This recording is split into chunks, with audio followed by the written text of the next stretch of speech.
Agora peguem a palavra de Deus na mão e vamos abrir ela em primeiro capítulo do livro de Romanos, aos Romanos, capítulo 1.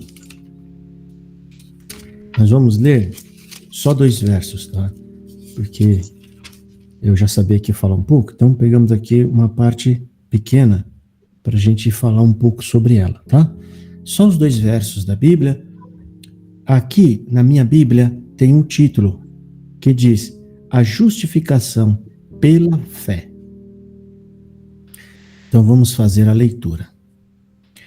Porque não me envergonho do Evangelho de Cristo, pois é o poder de Deus para a salvação de todo aquele que crê, primeiro do judeu e também do grego. Porque nele se descobre a justiça de Deus de fé em fé, como está escrito, mas o justo viverá da fé. Bom, essa palavra, irmão, esses 2 versos, o apóstolo Paulo, ele está mencionando a lei. A lei, tá vendo a importância de nós ir lá estudar na lei? Gente, a lei, aqueles 5 livros, a lei aparece praticamente em toda a Bíblia. É toda a Bíblia falando daquilo. O apóstolo Paulo está falando de viver. Como assim? Na presença de Deus. Para você viver na presença de Deus, você precisava, ele está mencionando a lei, você precisava fazer o quê? Cumprir toda a lei. E ele está dizendo que agora nós não vivemos mais pela lei, nós vivemos pela fé. A justiça de Deus se descobre de fé em fé. Essas são notícias, irmãos, né, que nós temos que ter orgulho, ou seja, o homem é um pecador, mas você pode tornar-se vivo ou amigo de Deus simplesmente pela fé que ele te deu. E isso é dado de graça, gratuitamente. Ninguém vai te cobrar nada. Deus não te cobra nada. Absolutamente nada. E portanto, todos têm essa condição, né? Porque aqui, irmãos, aqui não trata apenas de conversão. Esses 2 versos. Não está tratando apenas de conversão, mas de uma libertação final do poder do pecado, da morte. Aliás, o juízo sobre a morte, né? Porque aqui ele está falando da justificação diante de Deus. Então quer dizer que essas coisas serão eliminadas. Hoje, nós que cremos em Jesus, somos justificados pela fé e não mais pelas obras como a gente aprendeu. A Igreja Católica ensina que as pessoas são justificadas sendo boas. Se você for bom, meu filho, né, você vai para o céu, mas se você não for bom, você vai para o purgatório, né? E a igreja de onde a gente veio acabou ensinando a mesma coisa. Então isso aqui são notícias que devemos ter orgulho de proclamar, né? Essa extraordinária mensagem que leva o magnífico plano de Deus resgatando todos aqueles que se entregam a Ele. As pessoas que confiam, aqueles que têm fé, que Deus depositou a fé. E aqui o apóstolo Paulo fala, começando pelos judeus, mas abrindo as portas para todos os povos. Porque quando Paulo fala de judeu e grego, ele está querendo dizer 2 classes de pessoa que estão caracterizadas nesses 2 elementos. Judeu significava o povo escolhido, grego significa todos os outros povos que não são judeu, que em outras palavras é judeu e gentil. Então, isso encaixa a nós também, tá? Então, é o modo de Deus tornar justo quem? Todo aquele que crê, tá? Aquele que manifesta em atos de fé que você realmente creu em Cristo Jesus como seu único e suficiente Salvador, confirmando o que as Escrituras dizem, né? Aquele que vive de modo justo diante de Deus, confiando nele, vive de verdade, que é mais ou menos isso que está querendo dizer aqui. Então, só para a gente entender o que Paulo está tentando dizer aqui e explicar, eu vou ler para vocês Romanos capítulo 10, versículo 5, que está dizendo assim: ora, Moisés ensina desta maneira sobre a justiça que vem da lei. O homem que pratica a justiça proveniente da lei viverá por meio dela. Vocês estão entendendo que o apóstolo Paulo está mencionando uma fala de Moisés, dizendo, se vocês praticarem tudo que está escrito nesse livro, vocês viverão diante de Deus. Vocês terão vida, né?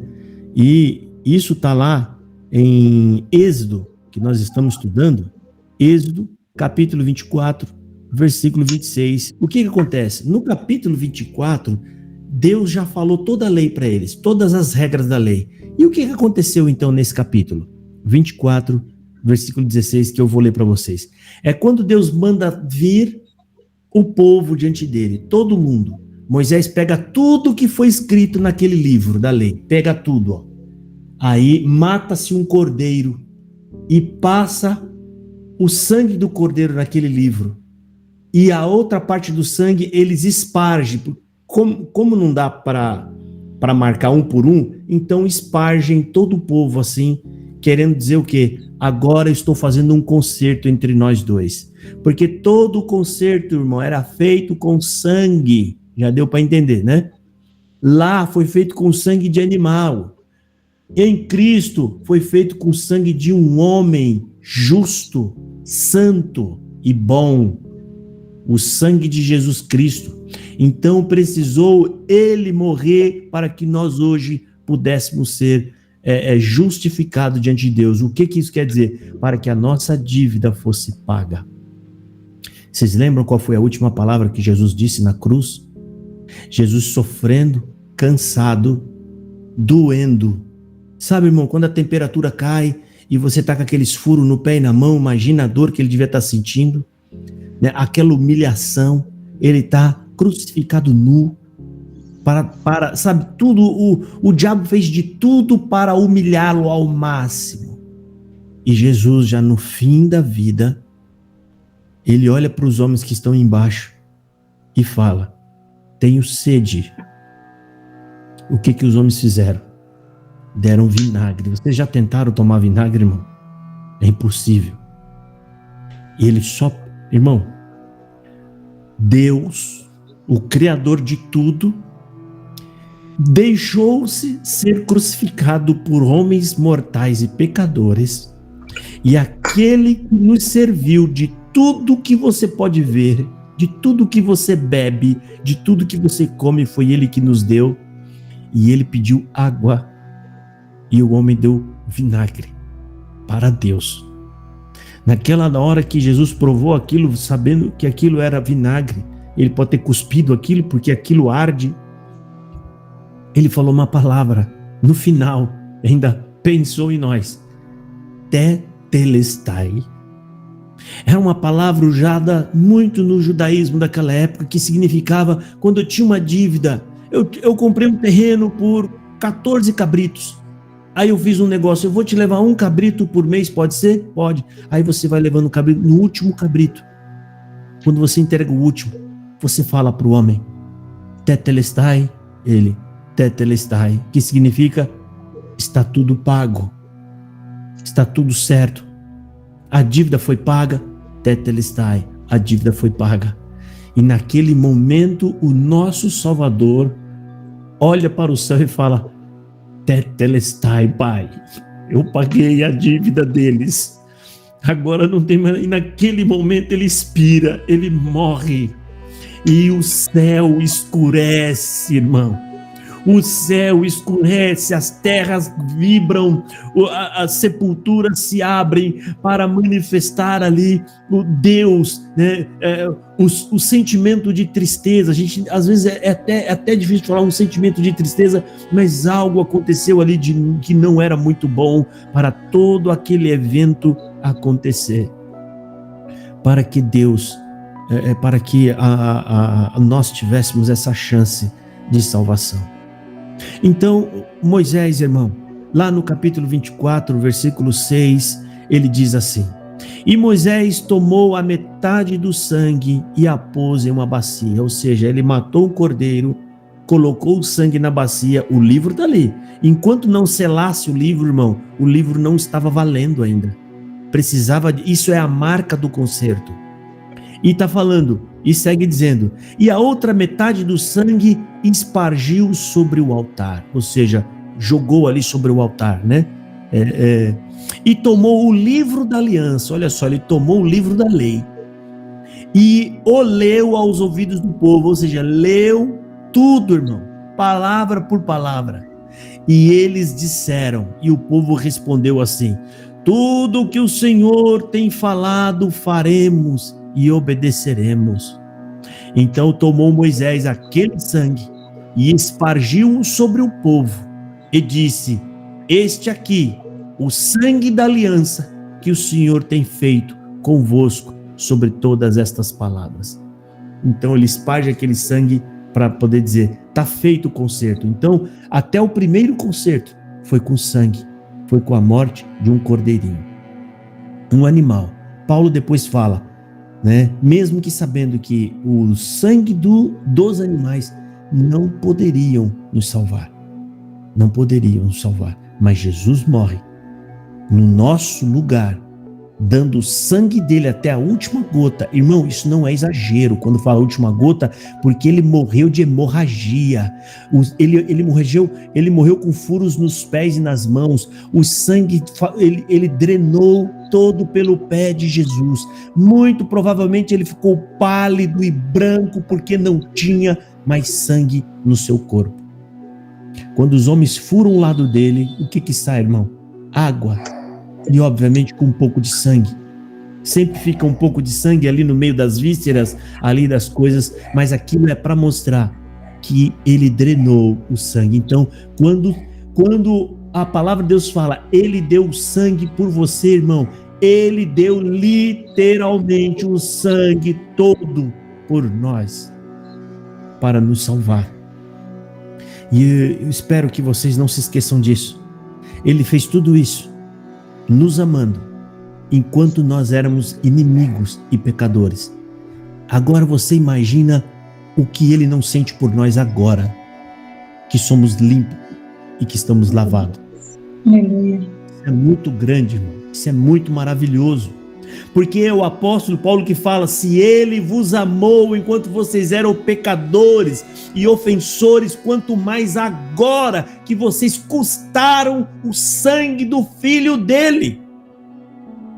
E por isso, irmão, pega isso com ousada confiança. Ninguém e nada pode vos separar do amor de Deus que está em Cristo Jesus. O que significa estar em Cristo Jesus? Ou seja, Deus olha para o Filho e lembra o que o Filho passou por nós, e isso mantém a chama acesa do amor de Deus por nós e de nós por Ele. É Deus, irmão, fazendo os seus planos maravilhosos para que nós pudéssemos ser salvos.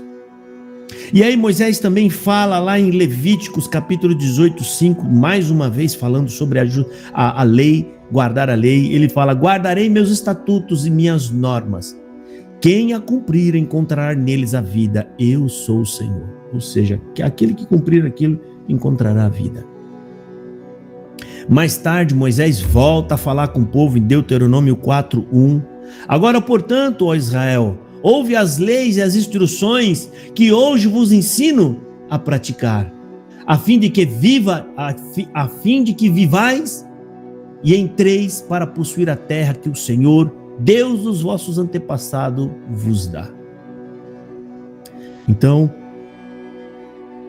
Moisés, ele passa a mensagem ao povo que para que o povo pudesse ser próspero e ter vida, precisavam obedecer à lei. Mas mesmo assim, irmão, o pecado permanecia naqueles homens. Até que Jesus nos ama. Por último, de tal maneira, Deus manifestou, irmão, o amor dele de diversas formas. Diversas.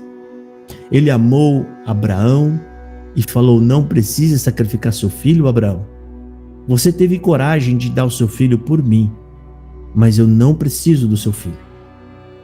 Por isso, eu vou dar o meu filho por amor a vocês. Isso está lá, Gênesis 22. Não está exatamente com essa palavra, mas Deus está falando, e Deus o recobrou de si. O que isso quer dizer? O recobrou de si. Deus cobrou de si mesmo. É como se Deus estivesse dizendo: o homem teve a coragem Ele me amou tanto de falar, eu vou obedecer porque eu creio que Deus é poderoso para tirar o meu filho da cinza e da morte. Por que você crê nisso, Bruno? Porque ele prometeu que eu vou ser um pai de uma nação muito grande. O meu filho não pode ficar morto. Ele tem que crescer, ele tem que casar, ele tem que ter filhos, porque Deus, eu creio naquela voz que falou comigo, eu creio que essa voz é poderosa, e o meu filho não vai ficar na cinza. Se ainda que seja necessário, degolar e colocar fogo, eu não desço dessa montanha sem o meu filho, porque ele me prometeu. E Deus viu o que ele ia fazer. Quando Abraão levanta a mão para descer o cutelo, Deus provavelmente enxergou o cérebro dando ordem para a mão: vai descer, não faça tal coisa. Deus já viu o quanto você o ama, não faça. E aí veio uma bênção, não só Isaac, mas todos nós, porque foi ali que Deus prometeu salvar-nos todos, porque ali ele fala: eu abençoarei todas as famílias na terra pelo fruto que vem de ti. E esse fruto é Jesus Cristo. Então ali, irmão, já prefigurava ali, já simbolizava. O homem amou a Deus a ponto de confiá-lo nele. E Deus fala: você não precisa, mas o meu não vai ter quem o livre, como está escrito em Isaías. Não vai ter quem o livre. Não vai ter um cordeirinho amarrado pelas pontas, não.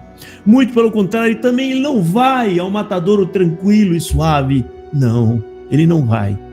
Ele vai debaixo de xingo, de espanco, de cuspe e de todo tipo de blasfêmia que vão falar sobre ele. E para envergonhá-lo ainda mais, a Bíblia diz, eles tinham só 2 vestes, vestidos e túnicas.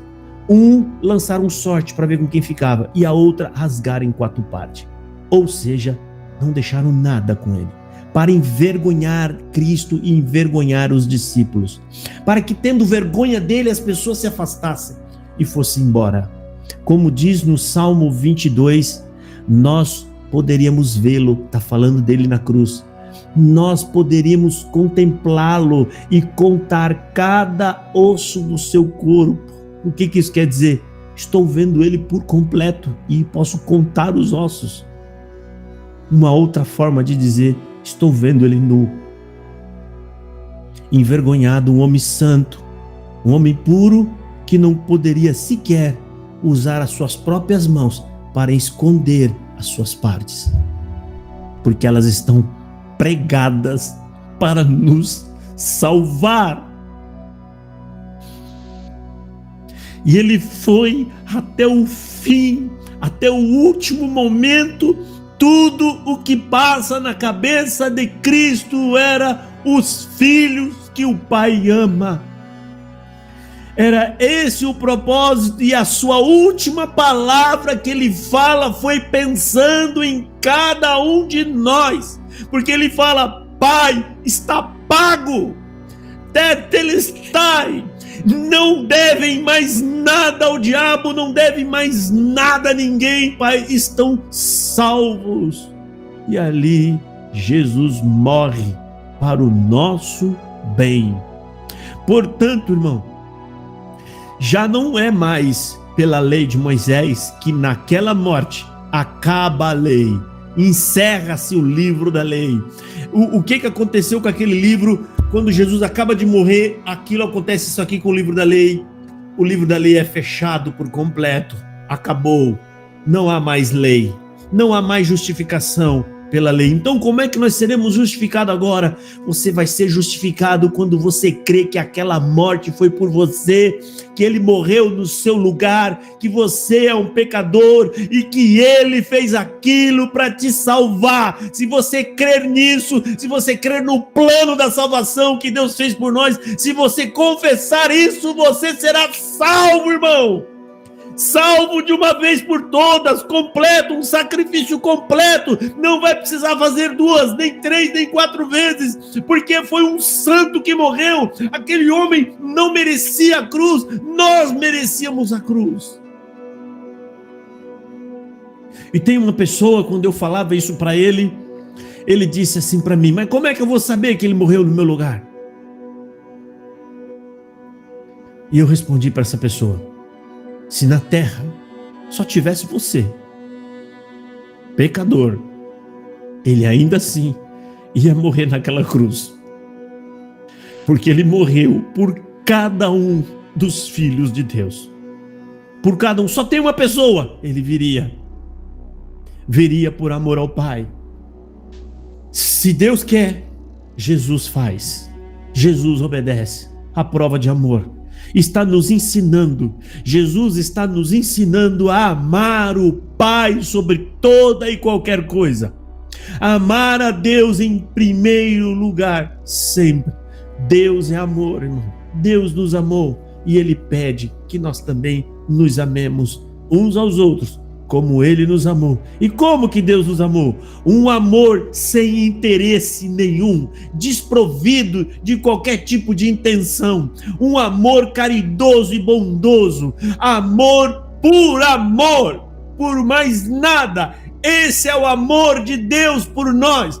Não, Deus não quer mais que você ame o próximo como você ama você mesmo. Ele quer que você ame o próximo como Ele te amou, sem interesse, sem nada por trás disso. Um amor simplesmente por amor, irmão.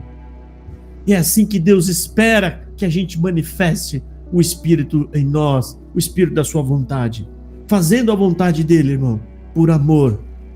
Não se preocupe mais, irmão. Pensa, eu tenho que fazer para ser salvo. Não se preocupe nisso. Se você está salvo, porque a dívida está paga. Agora nós só estamos esperando morrer para ir para o céu. Só estamos esperando o nosso tempo cumprir, porque a dívida já está paga. Então, por que eu tenho que servir a Deus? Sirva a Deus por amor, porque Ele te amou. Essa é a nossa resposta. Por que você serve a Deus? Eu sirvo a Ele porque Ele me amou. Quem de nós pode dizer que está aqui por conta própria, irmão? Estamos aqui porque Ele nos amou, Ele nos trouxe, Ele abriu os nossos olhos, Ele nos perdoou, Ele nos escolheu. E isso não está em nós, isso vem de Deus. Simplesmente assim.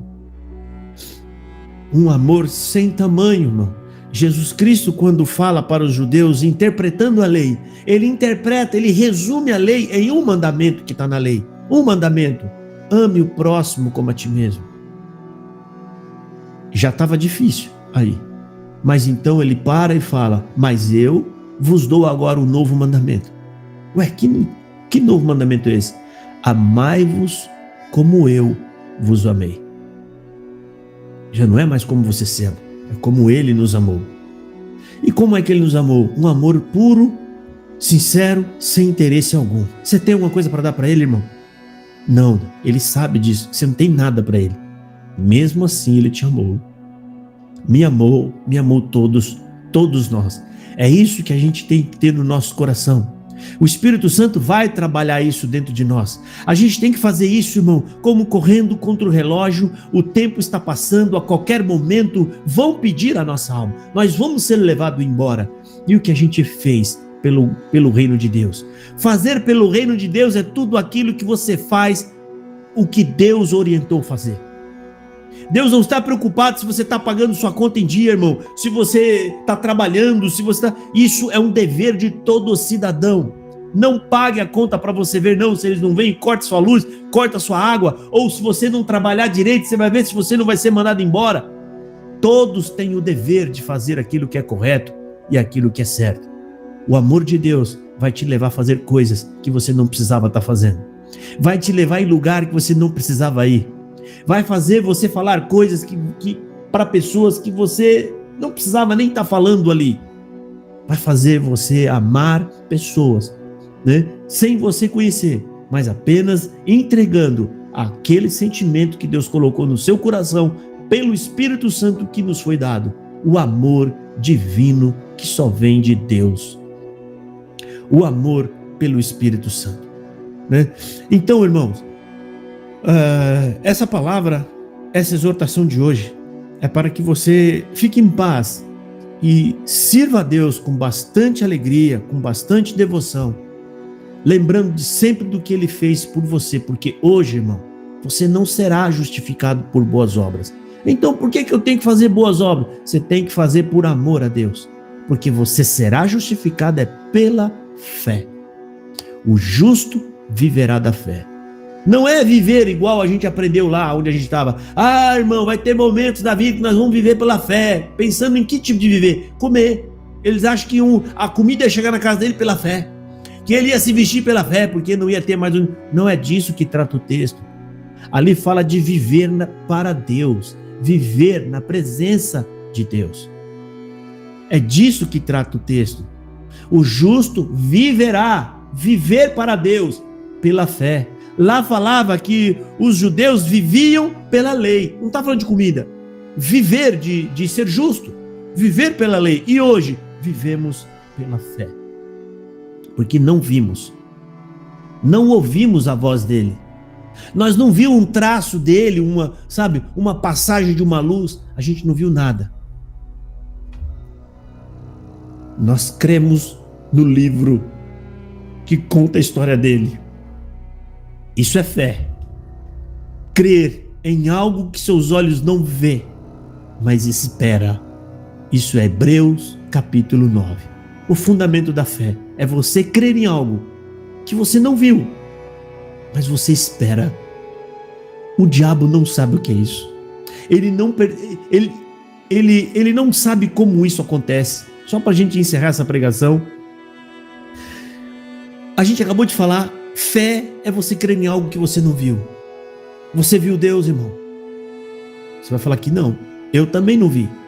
Alguém aqui viu Deus? Não viu. Mas você tem dúvidas dele, que ele existe? Não, não tem. Então você crê? Creio. Ele existe. Aí você crê que ele mandou o filho dele? Você viu alguma foto desse evento de Jesus na cruz lá atrás? Você viu algum? Não, não vi. Alguém fez uma selfie? Não, não vi. Mas eu creio e eu estou dando minha vida por isso. Ou seja, não vivo mais minha vida, eu vivo a vida dele. Isso é fé. Todos os dias. Quando você se ajoelha, é um ato de fé. Quando você vai orar. Por quê, irmão? Porque esse ato, você está dizendo nesse ato, eu creio em Deus. Ele está me vendo e eu estou falando com ele. Esse é o ato de fé. Quando você curva-se de joelho, você está confessando a existência de Deus. Você está ali orando conforme Jesus ensinou a orar. Você está confirmando que Cristo é o Filho dele e ele te deixou instruções. Mas você viu eles? Não vi. Isso é fé. E o adversário? E Satanás? Sabe por que ele não pode ter fé, irmão? Porque ele viu. Ele sabe que Deus é real, Deus existe e Deus está em sua glória. Ele sabe, por isso não tem mais fé. Se eu falar, tenho fé que tem uma garrafa, vermelha, garrafa de café vermelha em tal casa. Se você for lá encontrar garrafa vermelha, você deu sorte, Parece que tem fé mesmo. Mas se uma pessoa foi lá e viu a garrafa e chegar aqui e falar, eu tenho fé, não tem como ter fé. Não tem, porque você viu. Você sabe que existe. E é exatamente esse ponto que o adversário ruge. Ele olha para nós, porque a Bíblia fala, ele não entende os desígnios de Deus, ele não entende, ele tem a mente humana. Ele olha para nós e fala, como é que esse povo pode acreditar em alguém que eles não viram? Como é que esse camarada está deixando a vida dele ir embora? A vida dele está desvanecendo e ele sequer tem certeza do que está do outro lado. Ele não sabe o que está do outro lado. O adversário não entende o que é fé, ele não sabe o que é fé, ele não tem esse sentimento de fé. Nós temos, irmão. Deus colocou no nosso coração. E nessa pregação de hoje, por essa exortação de palavra, a exortação está dizendo para cada um de nós, Deus vai te justificar pela fé. As obras são frutos do Espírito Santo em cada um de nós. Não há mais justificação por obra. A lei não justifica ninguém. Quem nos justifica é o sangue do